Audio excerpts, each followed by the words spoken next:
NATO bombardovanje Republike Srpske ostao je jedan od ožiljaka iz posljednjeg odbrambeno-otadžbinskog rata. 30 godina nakon napada NATO bombardera u našem političkom magazinu Pečat otkrili smo do sada neispričanu priču. Ekskluzivno za radio televiziju Republike Srpske svjedočio je nekadašnji pripadnik mirovne misije u BiH. Snimak njega vezanog za gromobran štiti Pale od NATO udara maja 1995. godine obišao je svijet. Ali svijet je tada ostao uskraćen za cijelu istinu. Na zahtjev gledalaca ponavljamo ovu priču. The 9 o'clock news now on BBC One with Peter Sissons. Bosanski Srbi drže pripadnike mirovnih snaga kao živi štit kako bi spriječili bombardovanje NATO-a. Taoci su vezani na potencijalnim metama napada. Ovo je slika koja je krajem maja 1995. godine obišla svijet, uz komentare poput ovog na BBC-u o talačkoj krizi, nehumanom postupanju prema UN-ovim humanitarcima, očajničkom srpskom potezu koji je, kako kažu, zgrozio svijet. NATO avioni napali su Pale u blizini Sarajeva jutros u 10:30, ali nedugo potom stigla je radio poruka. Srbi drže pripadnike UN-a kao živi štit. 3 Rusa, 2 Kanađanina i 2 Čeha. Ovo je jedan od 3, kako je tada rečeno, zarobljena Rusa. Kapetan Pavel Teterevski, tada oficir za vezu između UN misije i rukovodstva Republike Srpske. Ovo je on 30 godina kasnije. Prvi put svjedoči o istini koja je tada bila skrajnuta, a ratna propaganda važnija od činjenica. Dobro se sjeća kako je došlo do napada NATO-a na srpske položaje. Misija UN ultimatumom je zahtijevala da se muslimani vrate na prvobitne položaje nakon eskalacije sukoba i nepoštovanja primirja, a da Srbi artiljeriju vrate u skladišta. Nakon 3 dana nijedna strana nije ispunila naše zahtjeve, ali rukovodstvo misije dalo je naređenje da se vazdušni napadi izvedu isključivo na srpske vojne objekte.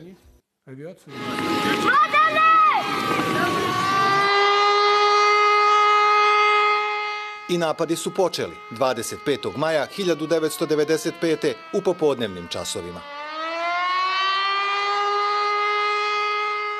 Avioni NATO-a danas u popodnevnim časovima 2 puta bombardovali su rejon Pala. Prvi napad izveden je u 16 časova kada su 2 američka aviona bombardovala Jahorinski potok, naselje u blizini Pala, dok su drugi put u 16 časova i 25 minuta bombardovali padine Ravne planine. Dan kasnije, 26. maja, za metu je odabrano skladište oružja i municije na periferiji Pala. Za oficira Teterevskog to je bio alarm. Znao je da je bombardovanje skladišta na Palama, za koje su već imali informaciju da je prazno, bilo potpuno besmisleno. Ipak, to mjesto svjesno je, kaže, odabrano kao meta jer se nalazilo u gusto naseljenom području.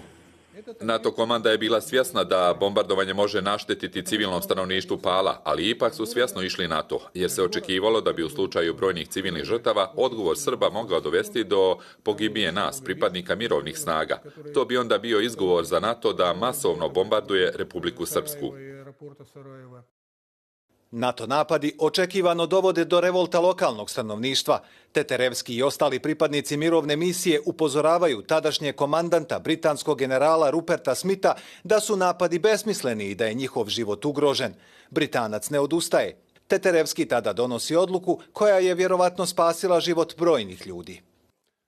Da bi se bombardovanje zaustavilo, hitno je bio potreban neobičan plan. U našu kancelariju stigla je ekipa srpske televizije, tada Srbima predlažem: odvedite me u skladište, koje je već bombardovano, i snimite me privezanog lancima.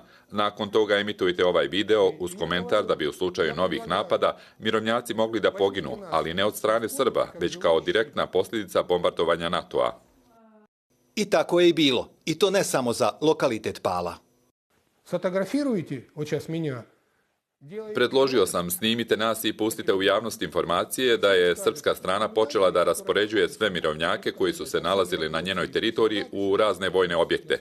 Tako bismo svi mogli poginuti od ponovljenog bombardovanja. Istovremeno te lokacije treba da ostanu tajna za Ujedinjene nacije i NATO. Pritisak na NATO urodio je plodom. Bombardovanje je zaustavljeno, a međunarodna zajednica zaključila, kaže naš sagovornik, da je neophodno promijeniti pristup rješavanju krize, a vojnu silu zamijeniti dijalogom. Pristup Vojske Republike Srpske prema zvanično zarobljenim pripadnicima mirovnih snaga bio je human i pun poštovanja. Nakon što su nas snimili na lokacijama, sve je trajalo negdje oko pola sata. Prebačeni smo u kasarne. Mi Rusi, tamo smo se zadržali 2 do 3 dana. Odnos Vojske Republike Srpske prema nama bio je pun poštovanja i u skladu sa svim međunarodnim normama. Teterevski kaže da je i tada bio svjedok lažne propagande o Srbima kao lošim momcima. Na terenu to ipak nije bio slučaj. Odnos Srba i Rusa i tada i danas ostao je isti.